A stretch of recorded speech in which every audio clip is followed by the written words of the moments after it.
Bonjour à tous.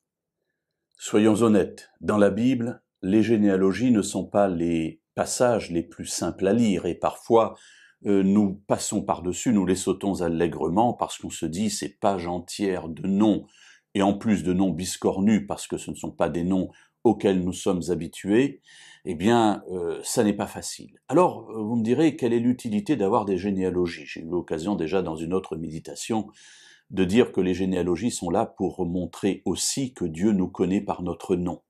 Mais il y a deux généalogies qui se différencient un petit peu de ce projet et qui concernent Jésus.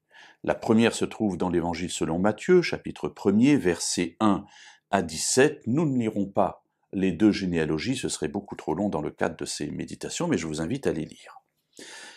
Pourquoi Matthieu écrit-il cette généalogie? Eh bien, en fait, cela est donné par le verset 1.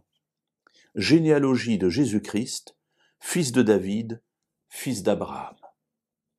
Et le dernier verset de la généalogie, verset 16, Jacob engendra Joseph, l'époux de Marie, de laquelle est né Jésus, qui est appelé Christ, c'est-à-dire qui est le Messie.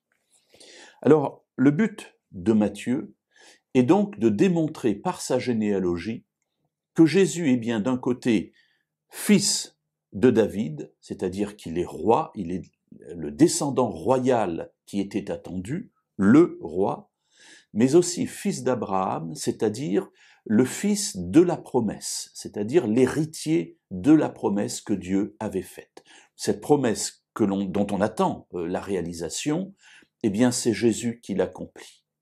Ainsi, pour Matthieu, lorsqu'il écrit, et il écrit vraisemblablement à une communauté d'origine juive, il a pour souci d'affermir, d'installer la bonne nouvelle qu'il va raconter de la venue du Messie dans le cadre de l'annonce prophétique que Dieu avait faite de la venue d'un roi, du descendant de David, dont la royauté sera une royauté éternelle, et aussi de celui qui était l'héritier de la promesse faite à Abraham, ta descendance, par ta descendance, toutes les nations de la terre seront bénies.